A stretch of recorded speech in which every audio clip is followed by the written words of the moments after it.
Malam menyelimuti kota kecil itu dengan lembut.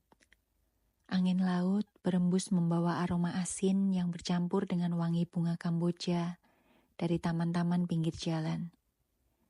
Di toko buku Senjakata, Maya duduk di belakang meja kayu antik dengan buku catatan terbuka di hadapannya. Pena di tangannya menari-nari di atas kertas, menulis bait-bait puisi yang terinspirasi dari pertemuan dan kolaborasinya dengan Raka pagi tadi di kafe. Melodi tak pernah berdusta. Ia menyimpan rahasia yang tak terucap. Seperti hati yang memendam rindu, menunggu keberanian untuk bicara. Maya menatap bait terakhir itu sambil tersenyum tipis.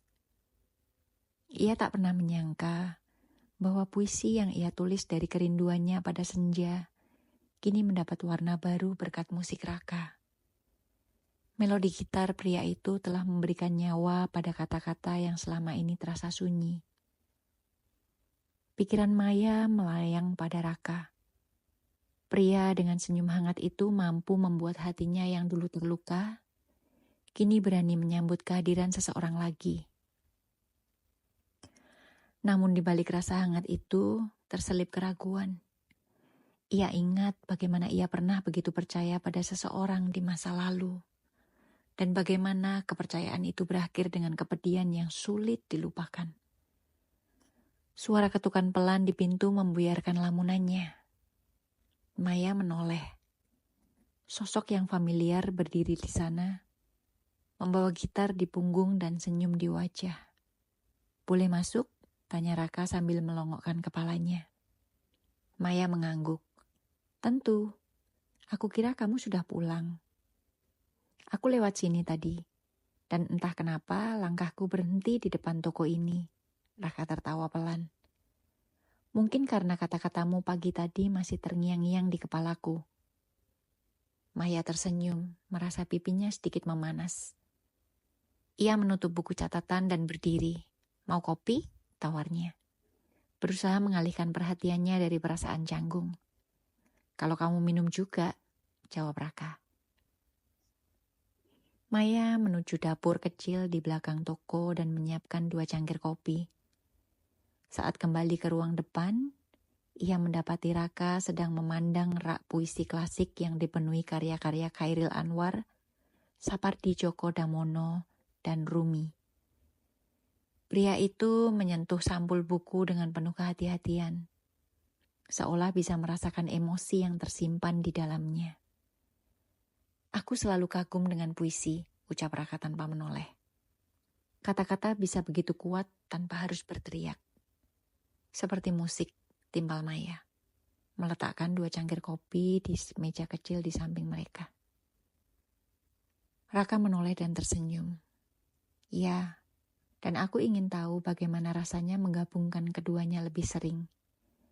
Ia menarik kursi, duduk dan menatap Maya dengan tatapan penuh semangat.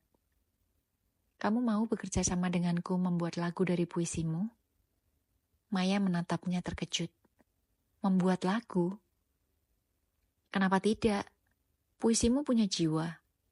Jika kita bisa memadukannya dengan musik, aku yakin banyak orang yang bisa merasakan keindahannya juga." Maya terdiam. Di satu sisi, tawaran itu terdengar menggoda. Membayangkan puisinya diubah menjadi lagu adalah impian yang tak pernah ia ucapkan. Tapi di sisi lain keraguannya muncul. Apakah ia siap untuk membagikan puisinya pada dunia? "Kalau kamu ragu, tak apa," lanjut Raka. "Aku hanya ingin kita mencoba. Tak perlu memikirkan hasilnya dulu. Kita buat saja dari hati." Maya menatap ke cangkir kopinya.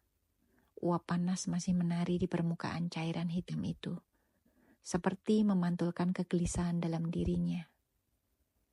Namun, suara Raka penuh ketulusan.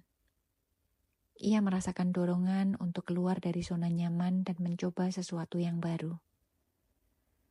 "Baiklah," ucapnya akhirnya. "Kita coba." Mata Raka berbinar. "Serius?" Maya mengangguk. "Ya, Tapi aku nggak pernah tahu bagaimana proses membuat lagu. Jadi, kamu yang pimpin. Kita belajar bersama. Raka mengambil gitarnya dan duduk di lantai. Kamu punya puisi yang mau kita coba sekarang? Maya ragu sejenak. Lalu mengambil buku catatannya dan membuka halaman di mana ia menulis puisi tentang melodi tadi. Ia menyerahkan buku itu pada Raka. Pria itu membaca pelan, mengangguk-angguk, lalu mulai memetik gitarnya dengan lembut. Ia mencoba beberapa nada, memadukan akor demi akor sambil sesekali membaca ulang puisi di buku. Maya memperhatikan dengan takjub bagaimana musik seakan mengalir begitu saja dari jemari Raka. Lalu melodi itu muncul. Alunan gitar mengiringi bait puisi Maya yang ia bacakan dengan suara lembut. Melodi tak pernah berdusta. Ia menyimpan rahasia yang tak terucap. Seperti hati yang memendam rindu, menunggu keberanian untuk bicara. Nada gitar itu seolah menjadi jembatan bagi kata-kata Maya untuk hidup. Ia merasakan dadanya bergetar.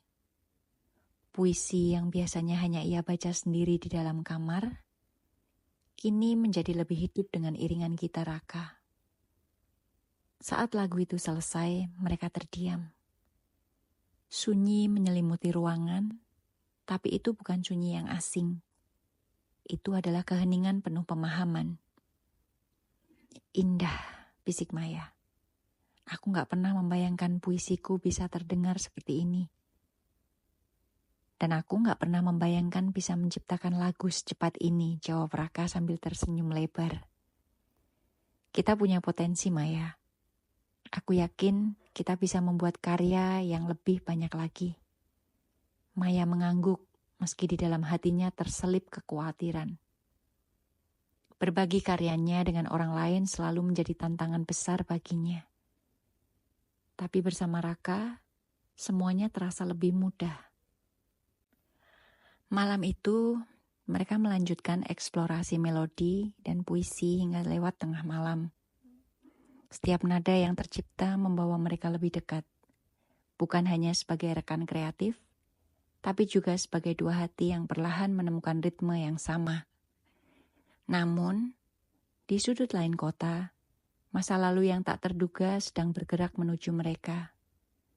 Seseorang yang pernah menjadi bagian dari kisah lama Maya baru saja kembali, dan ia membawa rahasia yang bisa mengubah segalanya.